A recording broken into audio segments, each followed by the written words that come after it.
二战惨烈的瓜岛战役，守岛日军有多惨？为何有补给还饿死上万人？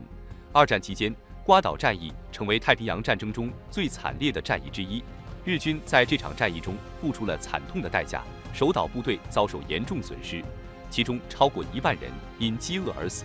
尽管有补给，日军为何会陷入如此绝望的境地？自古以来，小国的求存之道常常是在大国之间寻求平衡。然而，近现代的日本选择了一条不同的道路，依靠武士道精神，推行军国主义，将战争蔓延到地大物博的中国和经济实力全球领先的美国。日本侵略中国的动机可以理解为对资源和土地的渴求，但其偷袭远隔太平洋的美国，则让许多人感到震惊和难以理解。中途岛战役的惨败，使得日本彻底丧失了在太平洋战争中的制空权和制海权。然而，日本并未因此收敛，反而认为自己还有机会拼死一搏，开启了瓜岛战役。相比中途岛战役，瓜岛战役更加惨烈，日军在此损失了超过2万人，其中有1万人因饥饿而死，甚至出现了人吃人的现象。那么，日本为何在瓜岛战役中会出现如此极端的情况？瓜岛位于所罗门群岛，是该群岛中的第2大岛，面积达5302平方公里。在瓜岛战役之前，这座岛屿并不为人所知，也没有显著的战略地位。然而，中途岛战役的失败迫使日本将目标转向瓜岛。中途岛战役是太平洋战争中的一个关键转折点。1942年6月，在中途岛海战中，日本海军遭受重创，损失了4艘航母和大量飞机。战役的惨败使得日本丧失了在太平洋战争中的制空权和制海权，迫使其重新评估战略部署。面对日益强大的美军，日本决定在瓜岛建立一个航空基地，以此为跳板，进而威胁澳大利亚，并希望通过这一基地来转移美军的注意力，减少对日本本土的轰炸。日本最初派遣了近3000名工兵悄悄潜入瓜岛，开始修建航空基地。日军希望通过瓜岛的基地控制所罗门群岛周边的海域和空域，进而阻止美军向西太平洋推进。瓜岛的地理位置使其成为一个理想的前哨，可以有效地支援进一步的军事行动，同时保障日本南太平洋防线的稳定。然而，美军很快察觉到了日军在瓜岛的计划，并迅速做出反应。1942年8月7日，美军发起了代号为“瞭望塔行动”的反攻行动，在不到12个小时的时间里，美军在瓜岛登陆了超过1万名士兵，迅速建立了登陆场，并开始与日军展开激烈的战斗。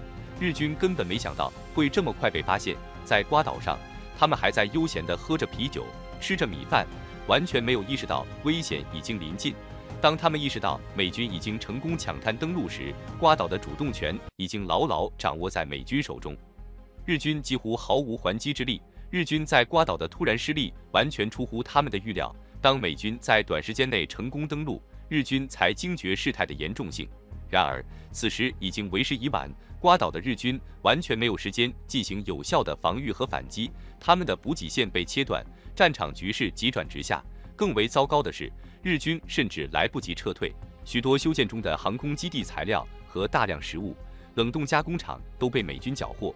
美军的迅速行动和有效的战术，使得日军失去了大量宝贵的物资。从这一刻起，日军的挨饿日子正式开始。面对茫茫的太平洋，驻守瓜岛的日军只能寄希望于日本本土，希望能够源源不断地送来物资。然而，由于制海权和制空权的丧失，日军的补给线被美军切断，补给船只和飞机频繁遭到美军的袭击和拦截，日军的希望逐渐变成了绝望。在兵力上毫无胜算的情况下，日军被迫躲进丛林，开始模仿中国人的游击战术。令人意外的是，这种战术在一定程度上竟然奏效了。美军刚刚涉足瓜岛战场，对日军的武士道精神缺乏了解，他们对负隅顽抗的日军士兵感到震惊。美军的军医在尝试为日军俘虏治疗伤口时，往往遭到对方的激烈反抗。日军士兵认为被俘是奇耻大辱，宁愿引爆手雷与美军同归于尽。这种无法理解的战争精神使美军倍感困惑和恐惧。为了尽快结束战斗，美军将坦克开进丛林，试图碾压掉瓜岛上的一切，避免让瓜岛变成一座地狱。日军在瓜岛战役中面临的困难堪称史无前例，他们日复一日的坚持，终于等来了补给。但这些补给并非食物，而是源源不断的兵力。在失去了制海权和制空权之后，瓜岛的后勤补给几乎被彻底切断。然而，即便在如此危急的时刻，日本天皇仍然认为瓜岛能够守住，于是开始不断向瓜岛增派兵力。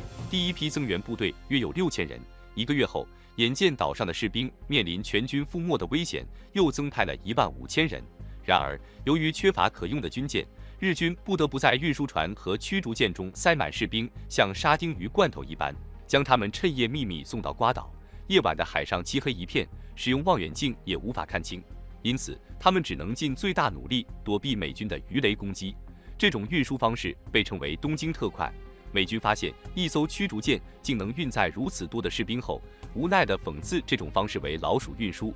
与此同时，日本本土也开始尝试解决瓜岛士兵的食物补给问题。在战斗机损失已经高达中途岛战役的3倍之后，日军放弃了空投食物的计划，改用防水橡皮袋装载粮食，将这些袋子直接扔进海里，期望驻守瓜岛的士兵能将其打捞上岸。然而，橡皮袋虽然防水，但食物却无法防水，大部分粮食被海水浸泡，变得不可食用。瓜岛的士兵面对着泡烂的食物，满面愁容。橡皮袋的方法效果不佳之后，日本又提出了铁桶运输的奇招。他们将食物塞进密封的铁桶中，然后将这些铁桶投放到瓜岛附近的海域，希望驻守的士兵能够将其捞上来。